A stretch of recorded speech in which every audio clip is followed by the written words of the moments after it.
welcome to our channel, We Three Brits.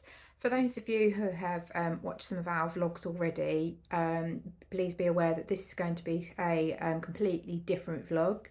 It's a personal vlog and it's in relation to subject which is slowly but surely getting broken down from being stereotyped and a taboo subject. And that's in relation to the perimenopause and the menopause. So if this isn't for you, I guess you switch off and wait for the next Disney vlog, which will be coming along, and our other vlogs.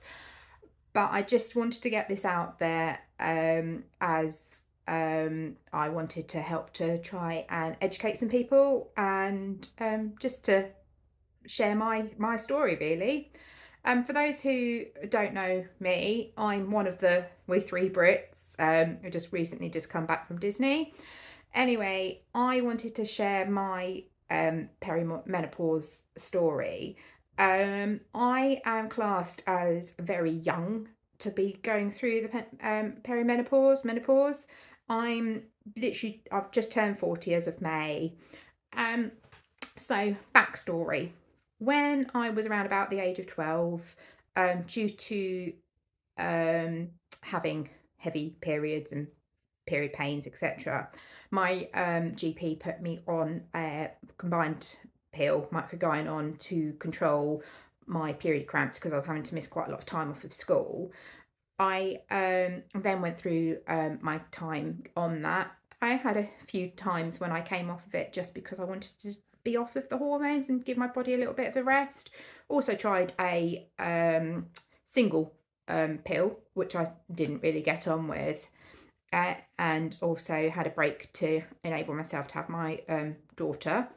Anyway, fast forward to probably around Christmas last year, if I start looking back to that, I started noticing fluctuation in my heaviness of my flow, but didn't really think back. I didn't think anything of it, just as usual. And it wasn't until sort of March, April this year when I went to see my GP for a repeat prescription, and unfortunately, because of I have been putting on weight, my weight I just haven't been able to control.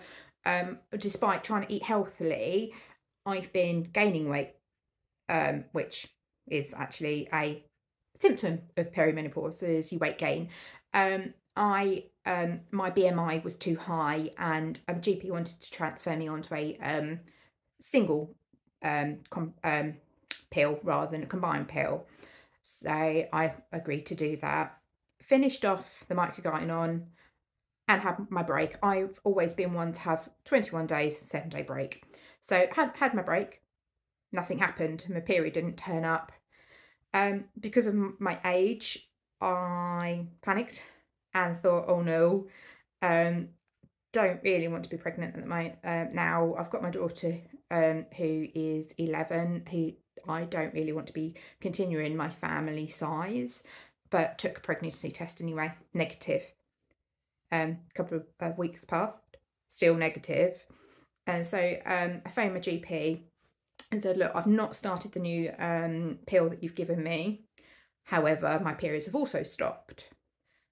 With that, they asked me to come in to have some bloods taken. They took both a sample to check to make sure I definitely wasn't pregnant, and also a sample to check to see whether or not I was perimenopausal, because I said that I'd also recently noticed that I'd started to get hot flushes, night sweats, etc.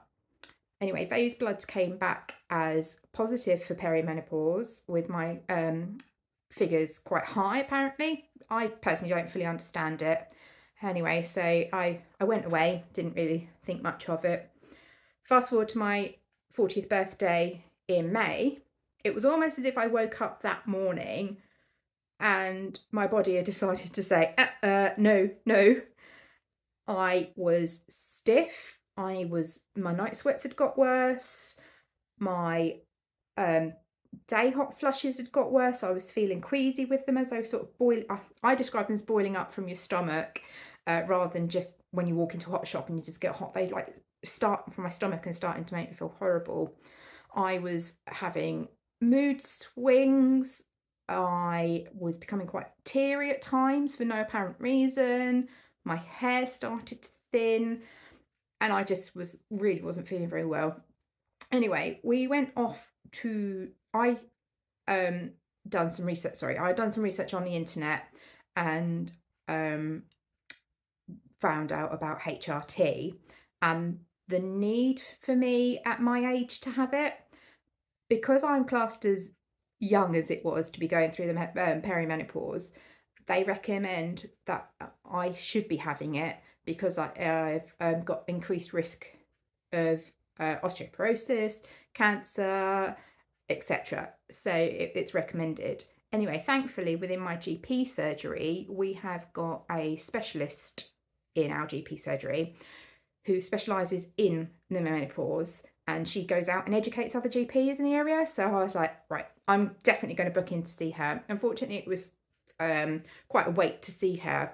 Anyway, went off to Disney, enjoyed that, come back, and I've seen my GP, had a chat to her, and I've made sure that I've been put on body identical HRT because there's two different types out there. And following doing research, I was just wanted to have the one that's meant to be better for us and more like our normal hormones. So I'd made sure that I'd got body identical HRT, and she's prescribed me, bear with me, she's prescribed me Oestrogel, and she's prescribed me which is my estrogen, and she's prescribed me some progesterone, which is Oestrogel. With my Oestrogel, I have to take it comes in a pump, and I've been prescribed one pump increasing to 2 pumps a day. And I have to administer it. It literally comes. I'll upload a video a bit later when I actually take it, put it on later tonight. Which is my estrogen, and she's prescribed me some progesterone, which is Oestrogel. With my Oestrogel, I have to take it comes in a pump, and I've been prescribed one pump increasing to 2 pumps a day. And I have to administer it. It literally comes. I'll upload a video a bit later when I actually take it, put it on later tonight. Some people do it in the morning, some people do it in the evening. I like to do it in my evening routine as I brush my teeth. So that way, whilst I'm brushing my teeth and get myself ready for bed, it's drying. Because it's estrogen, we don't want to be getting it on my partner. Don't want to be getting on Paul, and so I need to make sure it's dried. It comes out as a clear gel, and you just put it on the outside of your arm or the inner thigh, and it just rubs in like a cream. I had a bit of an issue with that because I'd done a lot of research before getting it, and after I got it, I wanted to make sure exactly what I'd got on the internet, on YouTube. And I also read the leaflet inside it. I knew that there's no way you should be putting on the inner arm because it's not allowed to have contact with breast tissue. Anyway, on the pack, it reads, apply 1 pump daily, increasing to 2 pumps to inner arm and thigh every day for external use only. And there was 2 issues with that statement. First of all, it's telling me to put it on my inner arm when I know for a fact it's not safe to. And second of all, it says inner arm and thigh. Now, I knew that I was meant to only be having 1 pump in total, so therefore it was either going to go on my arm or my leg. So obviously I phoned up and confirmed that and have complained to my GP practice about the wording of that, because of that could be going out to other people that aren't aware that you're meant to only put it on your outer arm and cause themselves later on in life further issues. So just to be aware that if you are on the Oestrogel, make sure you're putting it on the outer arm rather than the inner arm. And I've also, as I said, been prescribed my Oestrogen, which are tablets, just little tablets there, which I take for 21 days. I take for 25 days of every month. Now, it doesn't matter what time of the month you start that. If you have had no period for a long time like I have, if you're still sort of just having light periods or irregular periods, then there is information in the leaflet, and the GP will tell you on what day of your cycle you need to start. Unfortunately, I don't know what that is, but there's that. Anyway, these are prescribed to me in a pack of 30, and they're not numbered. So what I've done is I've literally just cut my 25, and I've got the leftover 5 just there, so I don't take them. So I do make sure I only have my 25, because I started a mid-date in the month, so I can't say when I need to finish. So that's that. Anyway, I don't know how I'm going to react to these. Apparently I can potentially bleed, because these are to stop ovarian cancer. So it helps to keep the lining of the womb thin. So because it's the first time I've had them, and from then on for a little while, I have been told to expect a bleed like I would do from a normal period. It could be heavy, it could be light. I know from reading information, some people have struggled with them, so I will update you in another vlog maybe at some point to let you know how I got on with these. But at the moment, I'm not having any issue, any side effects or anything at the moment. In relation to my Oestrogel, at the moment I'm only on 1 pump, and I am now considering moving up to the 2 pumps which I've been recommended. I haven't had any side effects, as it were. However, I personally feel that it might have made my night sweats worse. However, because it's so mild at the moment, I'm struggling to know, because it's just warm anyway at night time. So I'm going to keep going. As I say, I'm going to increase it to 2 and see if that does help my night sweats. However, I have found that my mood's got better. I'm not quite so swingy with motions. I'm not crying. I'm not getting quite so grumpy. I've also found, almost a bit like when I woke up when I was 40 and found that I was struggling. It got to the point when I was literally struggling, because my joints were so stiff, to walk up and down a flight of stairs, just 1 flight of stairs. I'm now finding in the morning and during the day, I'm back to my normal self and can walk up and down the stairs, or run up and down the stairs without any issue. So I have really found for myself, obviously this is only a personal vlog, this isn't recommendation on what's going to be good for you or good for someone else. This is just myself, and I want to share my story, that has worked. So that is a benefit. So I know some people find HRT makes them really unwell, or they've really benefited from it. So far, so good. I'm going to persevere with it. One thing that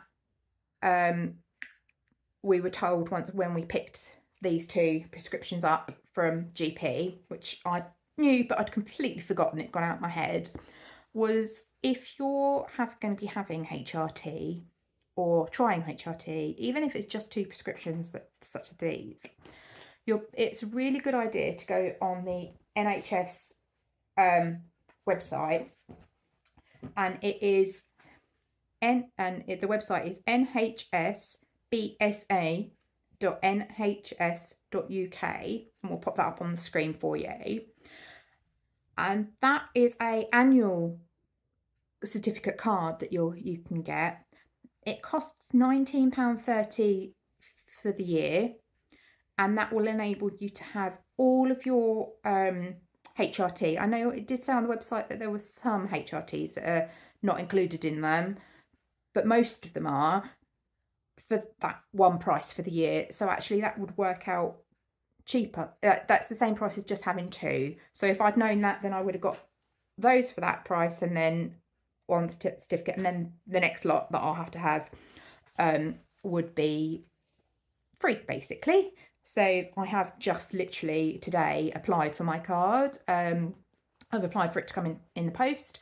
You cannot apply for it to be via email, so you can print it, but I wanted it as a card because I'm liable not to lose or destroy a piece of paper. Anyway, so that's me, and that's my HRT, how I'm going through it. I will keep you guys up to date in probably a month, 2 months time to let you know how I'm getting on, whether or not I have got on well with increasing from the 1 pump to 2 pumps, or whether or not I've gone up to, I know some people you can go up to maximum 4 pumps on it, or whether or not GPs put me on something else to try or anything. But I just wanted to break down the stigma around the menopause. Unfortunately, us women, we go through the period, and we also then go through the menopause and the perimenopause. I was very naive about it. I know there's been TV programs. Davina McCall's done a fantastic TV program, and we've had workshops, online workshop things through work.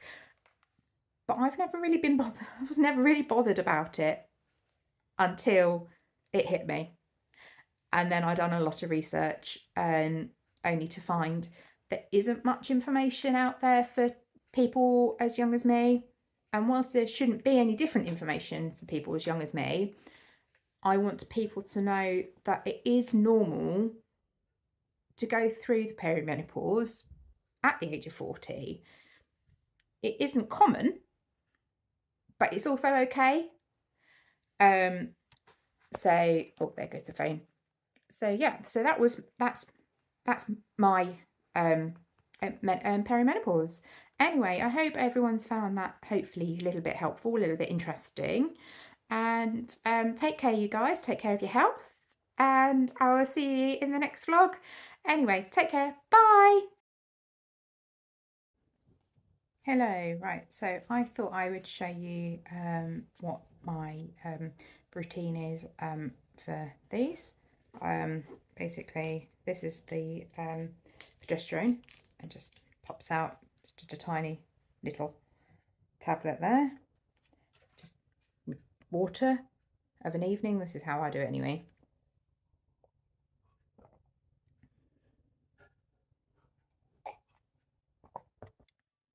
And the Oestrogel, I normally give it a little bit of a shake. Oh, excuse my paint on my hands, been painting the fence all day, so yay. And the estrogen, as I said, it's I've been having 1 pump, so it's just until you compress it until it doesn't go any further. Okay, it just comes out as a clear gel, and I'll just rub that on the back of my arm.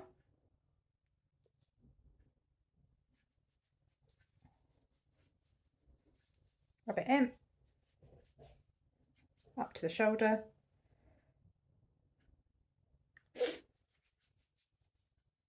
And then that's that. And then you just leave it to dry. That just dries clear. Leave it to dry. I'll go and wash my hands. And that's my HRT for the day.